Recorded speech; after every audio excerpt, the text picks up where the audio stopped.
You are now listening to Sir Ink's The Experience Podcast, where we talk about anything and everything kink. Now, this podcast is only catered to those that are 18 and above and may not be suitable for work, or as we like to say, NSF. But remember, you can always listen to us during your private time. Hello, kinky and kinkers folk out there. My name is Sir Ink. Oh, do you have trust issues? Trust issues. Where do they come from? Well, we know where they come from. The lack of knowing the other person that you're supposed to trust, or it's just not you, so you don't know how someone else is going to react, or you don't trust yourself, therefore you can't trust anyone else. And there's a lot of that going on, right? I'm talking about trust issues. Trust issues in a way of when you have someone that you can trust and you know you can trust them, right? And someone that you can completely be yourself with and they're completely being themselves with, good, bad, or indifferent. And you accept one another. And when you accept one another and still have love for one another and still roll with one another, you tolerate those inconsistencies or those quirky things about that person, right? You understand them. You have love and compassion for them, and they have the same for you. When you have that, and then you encounter other people, when you're a very open person about who you are and things that, and the things that you do, it is a little off-putting to other people. And because I would say maybe a third of the people that you encounter are kind of like that, like outward personalities, very upfront of who they are. And that can be off-putting because I always reference like a spades game. When someone throws out a big joker, it makes everyone, or the small joker, it makes people run their hands out. And so that outward personality kind of like forces you to either go into a shell or bring out your outwardness, right? And you're not trying to really level up with them, but they're shining bright, you going to shine bright. But some people, and I would dare to say a lot of people, dim it down a little bit. They become a little more defensive, a little bit more careful about what they expose. And what I've learned about trust issues is not necessarily that a person doesn't trust you. They don't trust themselves. Therefore, they really cannot trust anyone else. And they're always skeptical because they can only judge situations off of maybe what they would do or off of what, some past trauma or something of that nature. And so trust issues, once you get over trust issues and you have someone that you can trust, whether it be a lover, a family member, but someone that that you really, really can trust. When you have someone like that, what that does is gives you confidence to go out into the world. And so your circle of friends, it could be comprised of family members, platonic friends, maybe a lover, maybe a past lover, ex-husband, whatever the case may be, ex-wife. When you have people in your inner circle that know you for who you are, love you, trust you, and you can trust them the same way, having that kind of power circle, it allows you to walk through life with a lot more confidence.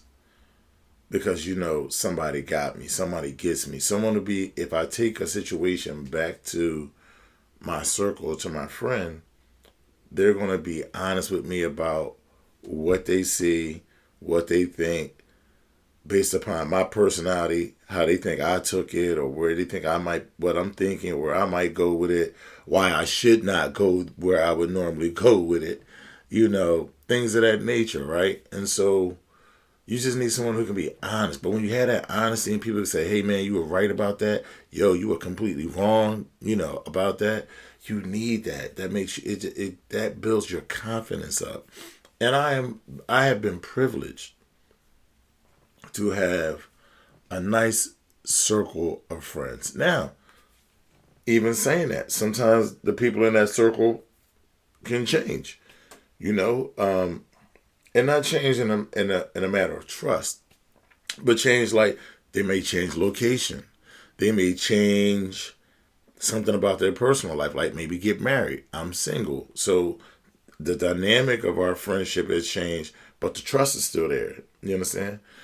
And so those kind of changes come, and then different perspectives come from those changes. And then sometimes there's people, as you progress in life, they kind of stay in one place as others are evolving. And that's a tricky one because you don't want to leave your friends behind or your loved ones behind. But sometimes not everybody can go where you're going.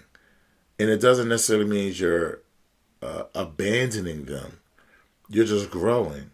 But the love is still there. You put you and that friend in a room, the love is still there like it was yesterday. But if my job requires me to go to California and said friend is in Philadelphia, then our relationship has changed. But I'm over here doing this and you're still over here doing that. And maybe, you've had opportunities to be able to get out of Philly and go somewhere else and do your thing. But you're just reluctant to do that. A lot of people are very comfortable with where they are in life. You have to remember people want three things. Most human beings want just three things: eat, sleep, and have sex. And normally do it inside. So people get to a point where they have a comfortable job, they have a comfortable living situation, and they're having the things that they want or don't have. And they're not desirous of those things because they're not going after them. But they may be happy there. And you have someone else who's highly driven, who is never satisfied. It's a part of your dopamine. People like that. People that are never satisfied, that are always driven to do bigger and better things or different things, or, whenever they do something, they jump all the way in it. That is a different kind of energy. And that type of person is always looking for what's next. And then you might have a friend that's comfortable where they are. And so you outgrow the relationship. So sometimes you outgrow the relationship. And it's not in a bad way. It's in a good way. Because again, you see each other whenever y'all see each other. Maybe it was every day or every other day or 3-4 times a week, right? And now one person in Cali, one person's in Philadelphia, and now they see each other 2-3 times a year. Your life experiences is different. You may have a different circle of people out there that now you're talking about bringing to the table. That person here might not have grown at all, right? And so it doesn't mean the love won't be there when y'all see each other, but it definitely means that you're going in a different direction and you can't bring that person along. This person may not know how to even communicate on this next level that you're on, whether it be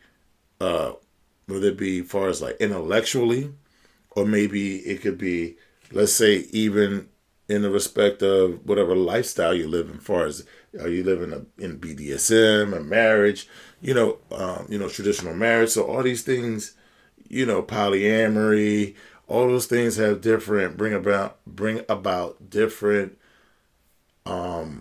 effects and different outcomes and different experiences. And it's just hard to talk to somebody if you're in a polyamory and practicing it. It's hard to talk to somebody that is